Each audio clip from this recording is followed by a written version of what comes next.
please.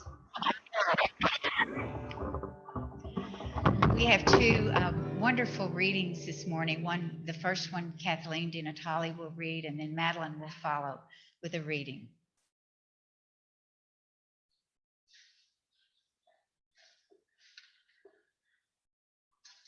On the test, it's on you. I want to thank Cheryl for asking me to read this beautiful poem, To Learn from Animal Being by John O'Donohoe.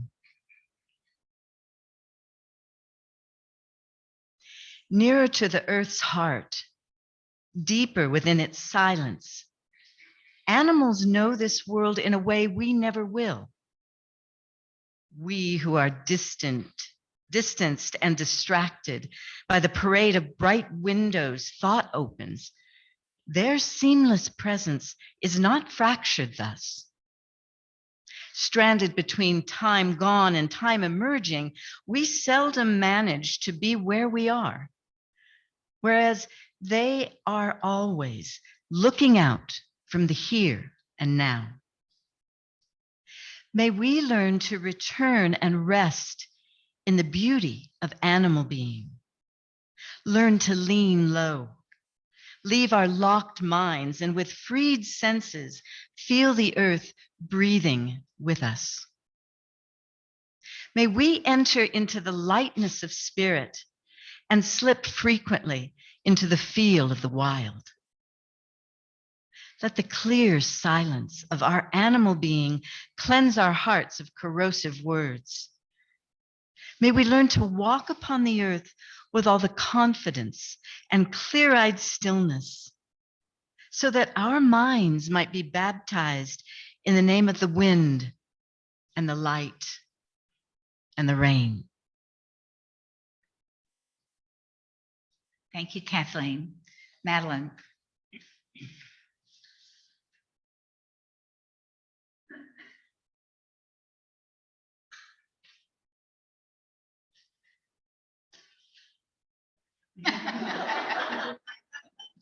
Well, honestly, I have hearing aids, but I don't wear them. I'd be flinging them all over the world. So if I don't hear you, it's not because I'm not trying. I am glad I get to read this beautiful, thoughtful work by Thomas Rhodes again. It's called Blessing of the Animals. You birds of the air, hawk, sparrow, and laughing jay, you embody freedom itself. Delight us with your song, astound us with feats of migration. Grant us your perspective, for too often our horizon is limited and we are blind to the results of our actions. You worms of the earth, ants, beetles, spiders, and centipedes, you are the essential but oft forgotten strand in nature's web. Through you, the cycle is complete. Through you, new life arises from old. Remind us of our humility, for the wheel of life does not turn around us. We are not the axle, but merely spokes, no less than unseen, unknown, and shunned companions such as yourselves. You creatures of the field and wood, marsh and desert, bear and bison, skunk and squirrel, weasel and wolf.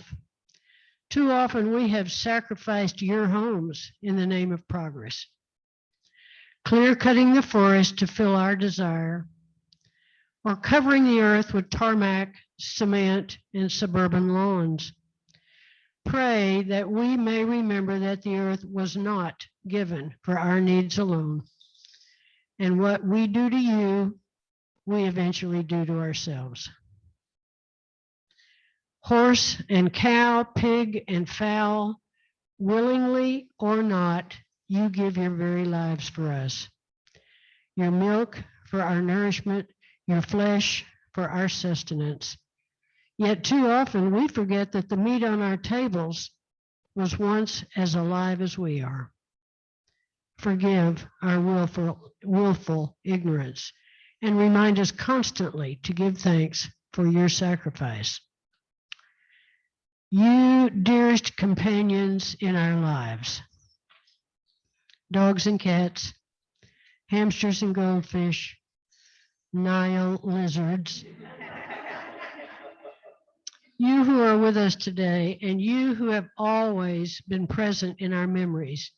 You have enriched our lives in so many ways, endured our shortcomings with calm acceptance, taught us something of our humanity, taught us how to love. May we hold you in our hearts throughout the days of our lives.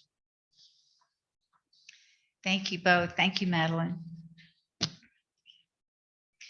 One of our time-honored traditions here at the UU Fellowship is our participation in a ritual that churches around the world are celebrating this month, the blessing of animals. This ceremony was created almost 800 years ago by St. Francis of Assisi. It was Francis who first introduced the idea that human beings are only one of a myriad of creations of God, and that all are blessed in God's eyes. St. Francis died on October 4th, and the blessing of the animals is celebrated every year on the Sunday closest to that date. St. Francis gives us an example of how we should care for the vulnerable and for our environment. He's the patron saint of all who study and work in the area of ecology. He helps us to see that an integral ecology takes us to the heart of what it is to be human. He invites us to see nature as God's gift of beauty and goodness and wonder. It's particularly appropriate that we acknowledge that just this week, the U.S. Fish and Wildlife Service proposed removing 22 animals and 1 plant from the endangered species list because they have gone extinct. The good news is that 99% of those animals on the extinction list remain there, on the endangered list, remain there. Deb Haaland, the Secretary of the Interior, said this week, "This moment, as sobering as it is, can serve as a wake-up call. Our children and grandchildren will not know the earth as we do unless we change the status quo." These words by Henry Beston, author of The Outermost House, echo the spirit of St. Francis. We patronize animals for their incompleteness, for their tragic fate of having taken form so far below ourselves. And therein we err, and greatly err, for the animal shall not be measured by man. In a world older and more complete than ours, they move finished and complete, gifted with extensions of the senses we have lost or never attained, living by voices we shall never hear. They are not brethren. They are not underlings. They are other nations, caught with ourselves in the net of life and time, fellow prisoners of the splendor and travail of this earth. So today, in honor of the feast of St. Francis, we gather together to bless the animals. We will bless our dogs and cats, mice, snakes, hamsters, lizards, and all birds, those still with us and those gone forever. So let's take the opportunity now to share how your animal has blessed you. As you share, please keep in mind that our service is being recorded. So only share what you want everyone in the whole world to know about you. We'll start with our Zoom audience. If you'd like to share, please wave your hand and feel free to introduce your animal and tell us how it has blessed your life.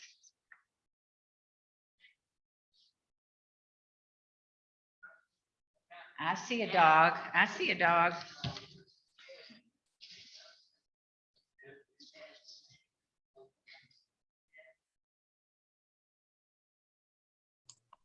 Hello from Galveston.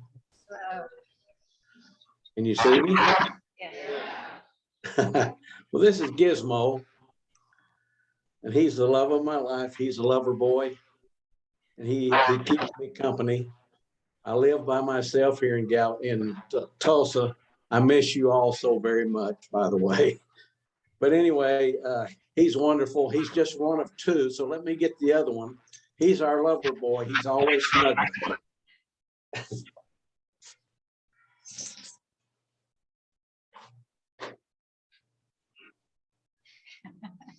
This is my feisty one. This is Charley, and she comes from the Galveston Humane Society's shelter. Fortunately, Vicki, there of the congregation, helped us get her. She marches to the beat of a different drummer. She is so feisty. She takes nothing off of Gizmo. He gives her a bad time sometimes, but she doesn't put up with it. She is also a great company to me here in Tulsa. Thank you for letting me show you a wonderful dog.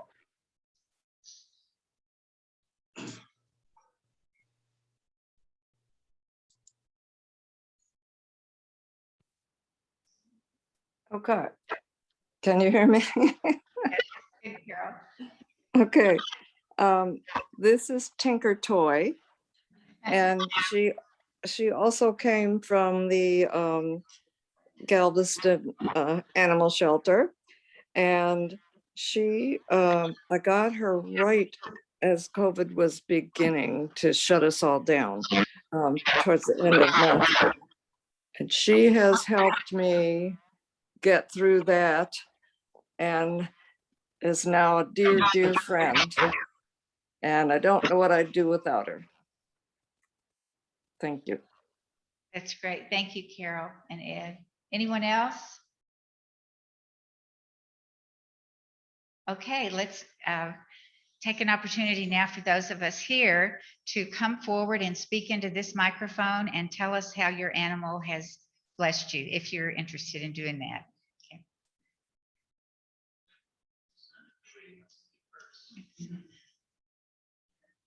Absolutely, Marty, come ahead. Speak right into the microphone, please, so the Zoom audience can hear you. So I jumped up because you guys didn't jump up very fast. And I should have brought pictures, but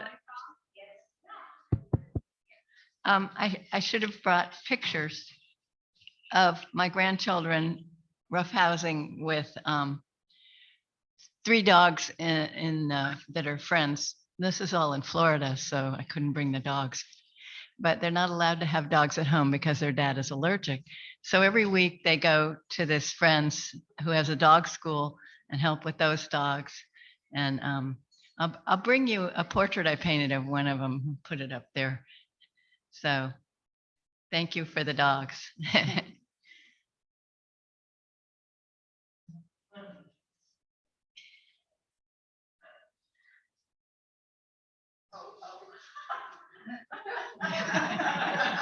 I'm Shirley, and this is Martha, and this is our buddy.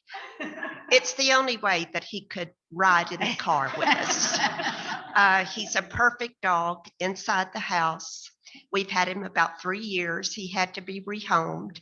Martha ordered this ridiculous pillow that frightens me sometimes when I walk by it, but we love him very much. Thank you.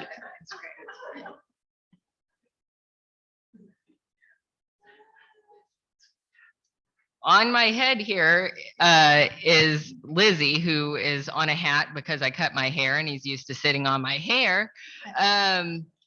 But I introduced y'all to him last year over Zoom before the freeze, and as well as a couple of my geckos. Unfortunately, we lost one of those, my Tokay, who almost made it to 18 years old.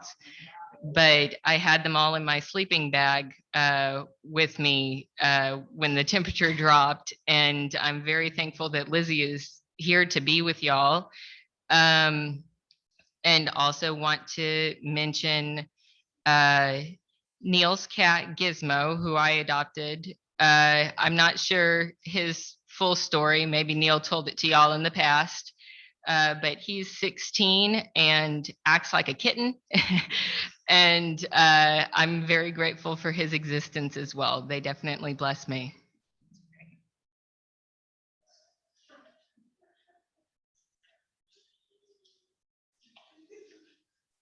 This is Leela. I don't think you can see her on Zoom.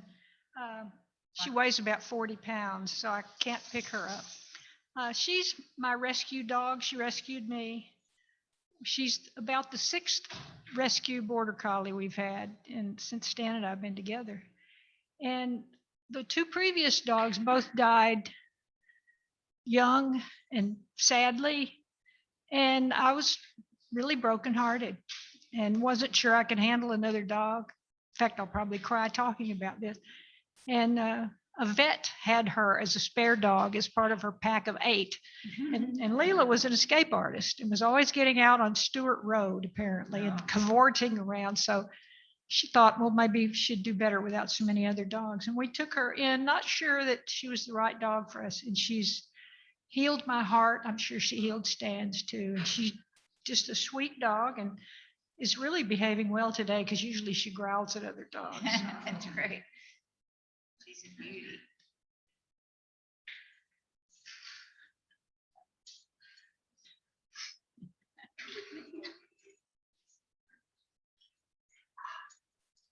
This is Mikey. Many of you know that he's running to be Dog of the Year at the Paws Gala. And he isn't going to win, but he's doing a good job anyway. He, some of you know his story. He came to my house, showed up one morning at 6:30. I went out to get the newspaper, and there was this horrible looking little mangy dog that was way underweight and had all kinds of things in his hair, and I didn't want a dog, and he's come to complete me. I didn't even know I was incomplete until I got him, and now he's perfect. I used to always say that he was the perfect dog. He's a perfect dog. And then a few weeks ago, I was walking him in the neighborhood, and a neighbor of mine was sitting on the corner, on the curb, pulling weeds, and we were chatting, and Mikey peed on his foot. And I said, well, maybe he's not perfect. And the guy won't let me forget it. Every time I walk by, he goes, oh, there's the dog that pees on your foot. But he has kept me alive through COVID. Great. It's great, Dorothy. Angus is so cute. He's so sweet. This is Angus. Angus was also at the Humane Can you Society. speak right into the mic? They don't Oh, hear you. how about Yeah. I'll take this thing There off. you They called him Chichu or Chuchi or whatever it was. And I had to come up with a quick name for him. And he's, what? Okay, so anyway, I was listening to during the elections from Angus King, and I liked that guy. And all of a sudden I thought, wait a minute, Angus, everybody thinks it's the beef, but it's not. And Angus really didn't like to walk the first couple of weeks, and I had to carry him home many times, and the whole neighborhood was laughing. And eventually, oh, didn't work again, huh, today.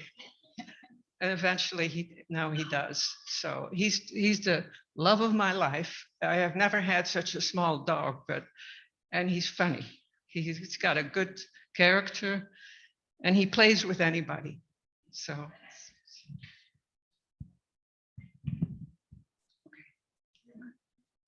Maybe he won't walk now.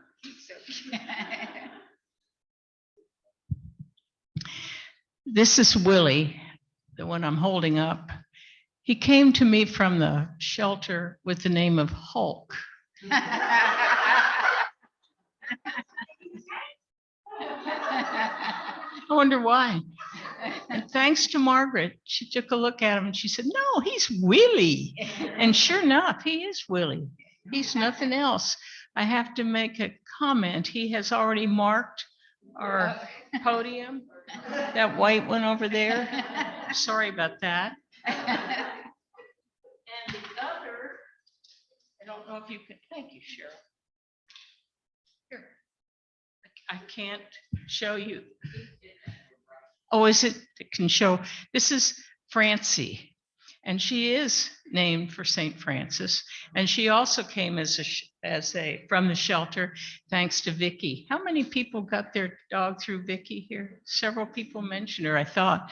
Anyway, they're both the loves of my life. We walk twice a day with a feral calico cat, and they all get along together.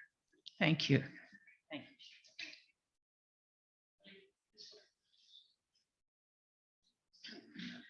Hi, I'm Joanne, and this is Bandit, and I've had him 6 years in December. He came to me from a rescue group that rescues street dogs in Houston. And when we got him, he was severely abused, and he never barks. So in 6 years, I've never heard him bark. Oh. But so he's healed, and he's also healed me, and then he's my best bud. Thanks. Great, Joanne. Thank you.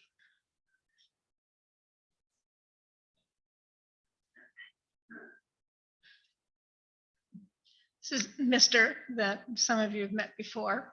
Mr. as a pup, about 3-4 months old, was in the middle of the street in front of Canavan's, and Stan rescued, and Margaret put the picture on Facebook, and I couldn't resist.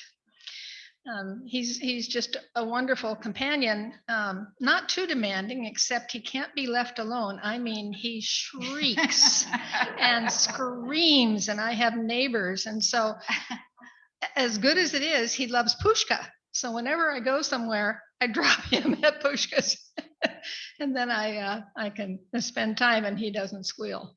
So that's my dog.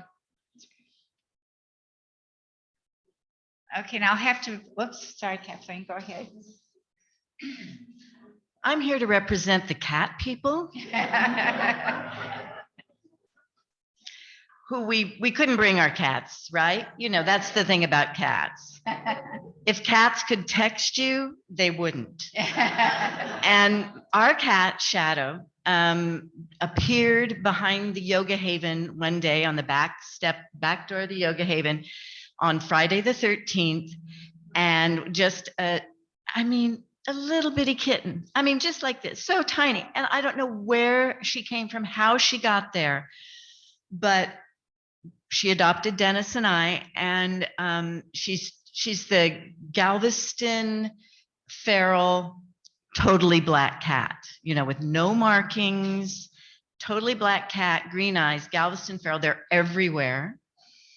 And she is literally a shadow. She is very shy. She doesn't like to be anywhere. She has Dennis says it's really, an endearing feature. I want to go get it cut off, but she has she has a big bump on her nose.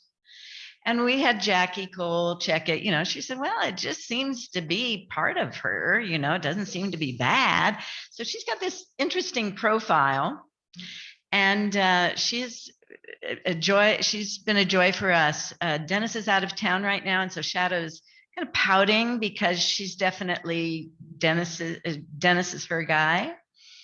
Anytime he tries to sit down on the couch or anywhere, she's on his lap, won't stop. She only sleeps with me, though. She'll sleep on my side of the bed and curl up and make me talk to her. So I'm here to represent those feline people, the cat people, and our dear Shadow. Great. Thank you, Kathleen. Susan.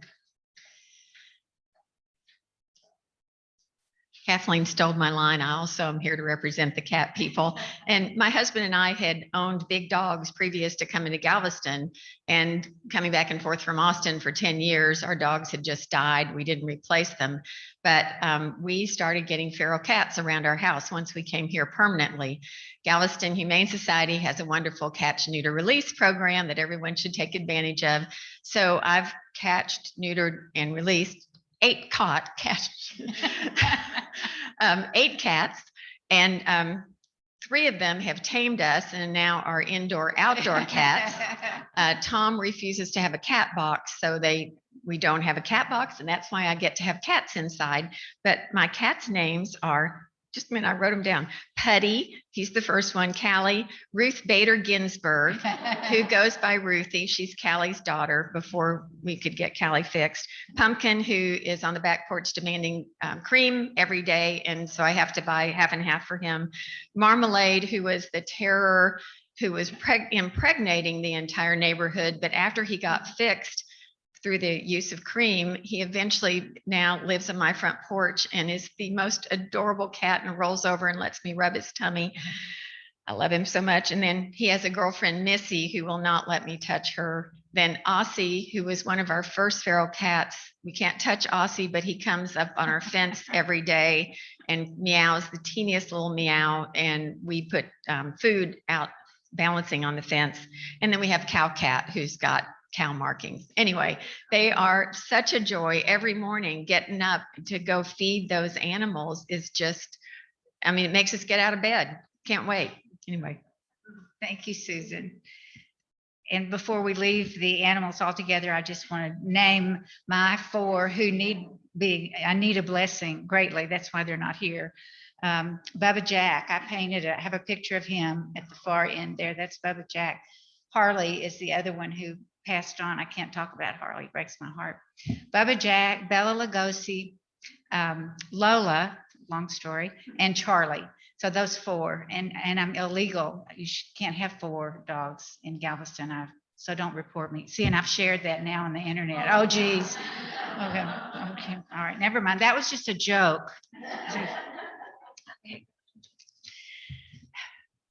Surrounded by the animals we love, we remember with gratitude the pets, protectors, and animal companions who have blessed our lives. We give thanks for our childhood pets who taught us to love and to cry. We give thanks for our children's pets who help us to teach them responsibility and relationship. And we give thanks for the pets who brighten our days and comfort our nights. We give thanks for all those animals who help us, working animals who serve us in many ways, animals who provide us food and clothing, who carry our burdens and entertain us with their play, and for the animals who give their lives to help us learn. Will you please join with me now in reading the blessing, which is on an insert in your order of service. We'll read this aloud together as a blessing for our animals. Spirit of life, help us to remember that we live and work and love among the animals. Help us to be their friends, to love them and care for them and protect them from harm, to thank them when we use their lives for ours. Especially this morning, Spirit of life, bless these animals who are the companions of our lives. Hear our outpouring of love and gratitude for them, and help us translate that into love and gratitude for all your creatures. We bless these animals we love. We pledge to care for them tenderly and faithfully, and to remember that we are not alone on this earth. Amen. Bless these pets and all animals and the humans who care for them with love and gratitude. Amen. Will you please rise now and body your